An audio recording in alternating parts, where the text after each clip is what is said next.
here a bit this week, and we are in the Acts of the Apostle. And we'll be in the Acts of the Apostles for this sermon series looking at the surprising acts of God. Scripture says in that verse 29 that Joshua read that Peter and the apostles replied, "We must obey God rather than humans. The God of our ancestors raised Jesus from the dead, whom you killed by hanging on a tree."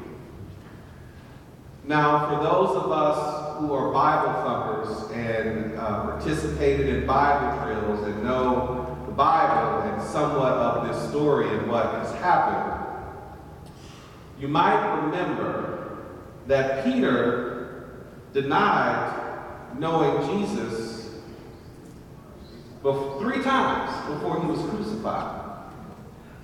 Now that Jesus is resurrected, Peter is standing before the good church folks, the good religious folks, and he is standing up and saying, no, we must obey God rather than humans.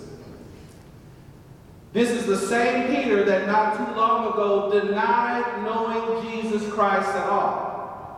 All of a sudden, Peter has had this surprise turnaround. He is now ready to stand up and to speak out and to say, I know this Jesus, I know the one that you hung on this tree. I must obey God and not humans. Well, what happened, Peter? You seem to want to obey humans, and you seem to have been scared about what could potentially happen to you if you said you knew Jesus. I'll tell you what happened. Easter happened. The resurrection happened. According to what they were thinking in their day and time, see, it all made a whole lot of sense that what would happen is that this man that could heal people, this man that could restore communities, this man that could say, Lazarus, get up and come back to life, this man that was crucified and hung on a tree should have come down off the tree and commanded angels of armies to come down and wipe everybody out. Rationally speaking, if he could get up on that tree and be crucified and killed, Peter's like, I can't say I know him. He can't save me because he hasn't saved himself. But then something miraculous happened called the resurrection. That God showed up and said, love will not be killed. Love will not be denied. I shall rise up. And now Peter is saying, I will stand by the one who died for me. I will stand by the one who God has raised out of the tomb. I must obey God rather than humans. I think we're a little bit the same way. We, in retrospect, if you think about some of your stories and your narratives, how many times have you said, well, God, I prayed for this. I wanted this to happen. I wanted this job. I wanted this man.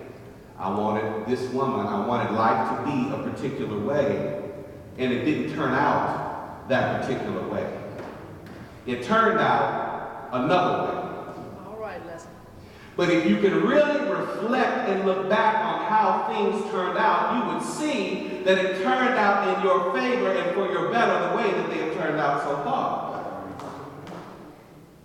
It is a surprising turnaround from what you expected and wanted before to what you have actually received.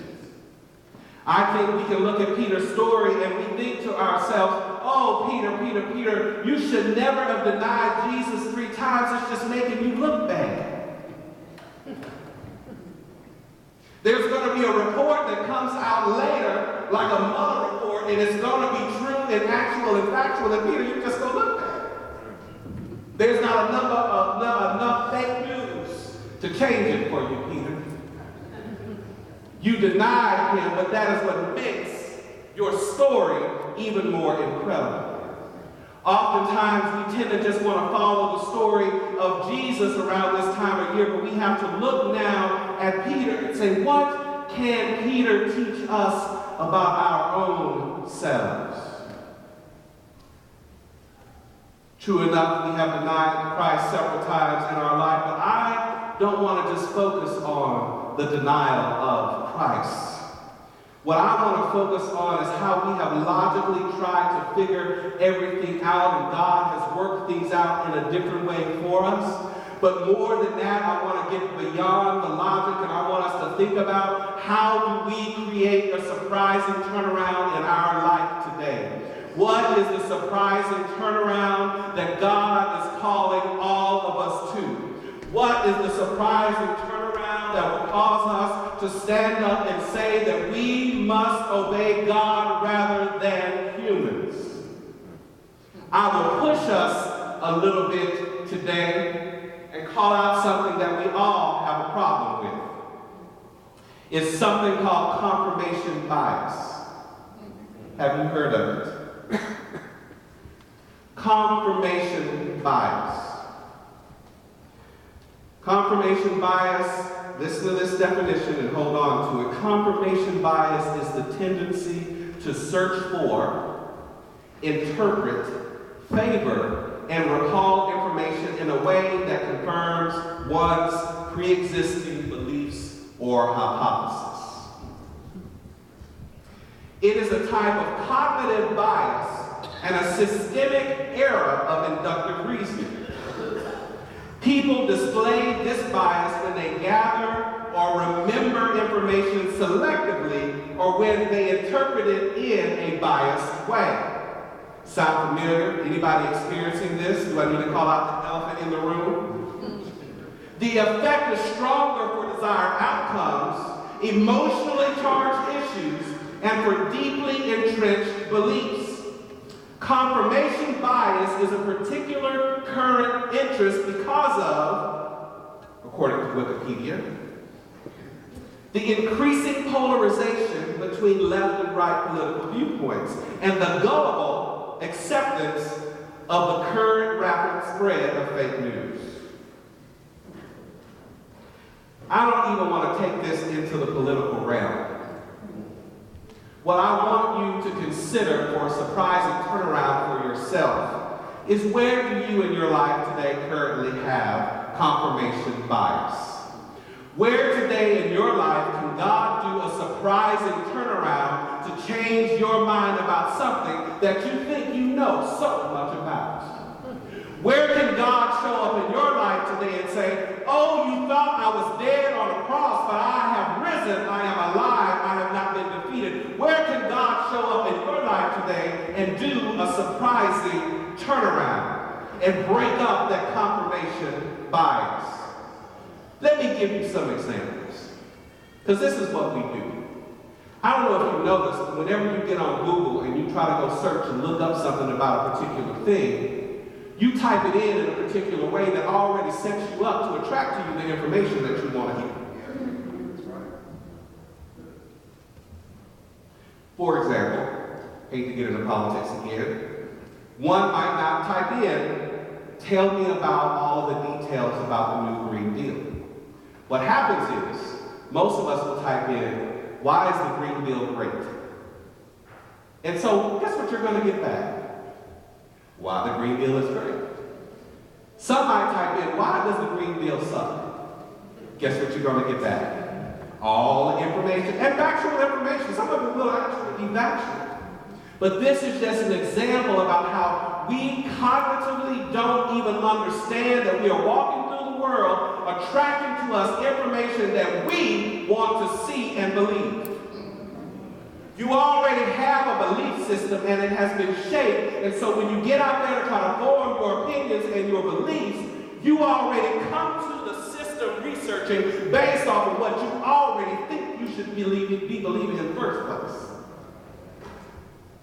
As one that God has done a surprising turnaround for in this scripture, we are being called into a deeper, complex, more thoughtful, intellectually engaged understanding and awareness of God.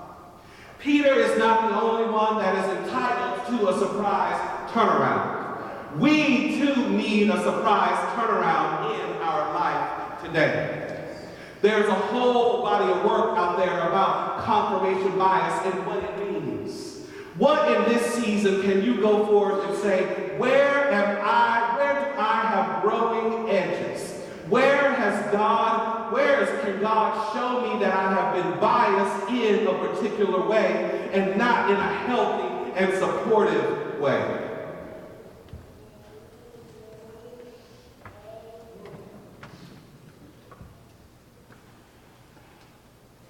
Perhaps if you are here today and you're thinking to yourself about different topics that you might want to go and consider. For those of you that are all lives matter kinds of people, I ask you, have you gone to look to see what Black Lives Matter is asking for?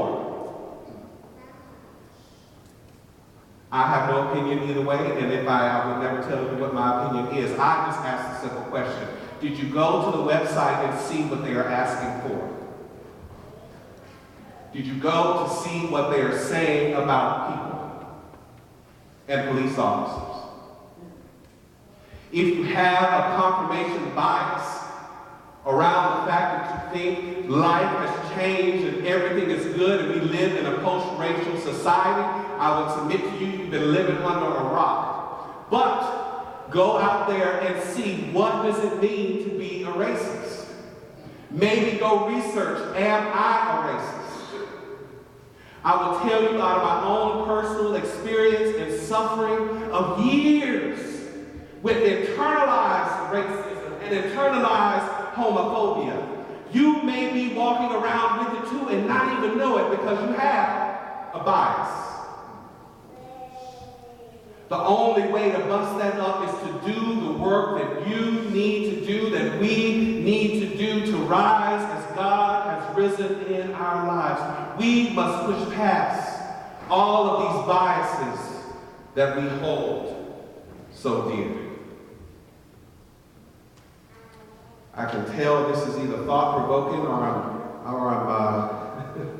hitting on some nerves. It is the Easter season. We cannot go through this life as Christians and just think that every moment is going to be about feeling good. We cannot go through this season and just think that Jesus rose, yay! We good. No, even after the resurrection, Peter was called onto the carpet and once again has to stand up and make the right choice and to not deny Christ. I would submit to you today with all grace and love and kindness and support. Where are you being logically or rationally biased in some particular way? Where do you have some kind of confirmation bias that you need to get rid of? It probably starts with the very people that irritate you and anger you the most. That might be a good rock to turn over first. Where can God do something amazing in that area? I'll tell you, this is... Yesterday, man, somebody tried me. And they tried me right there in the church. Amen. And, yeah.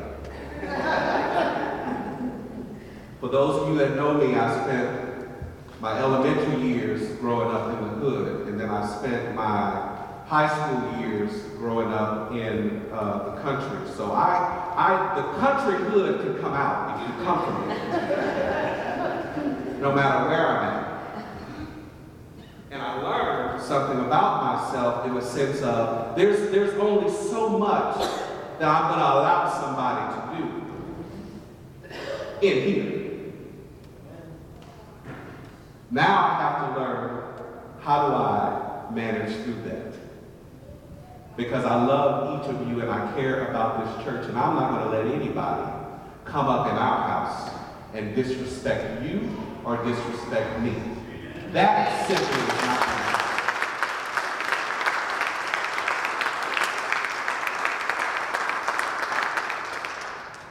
But I admit, I showed up with a bias in mind. And I was like, Lord, please don't let she need to be ready. You know, it was already spun up and ready. In this time, I want you to hear me saying that we are a church that believes in supporting you and helping you to heal and to grow and live your absolute best life. But I'm not going to get up here and try to make you feel good every week. This week, it's a sermon about how can you grow. That's it. That's all.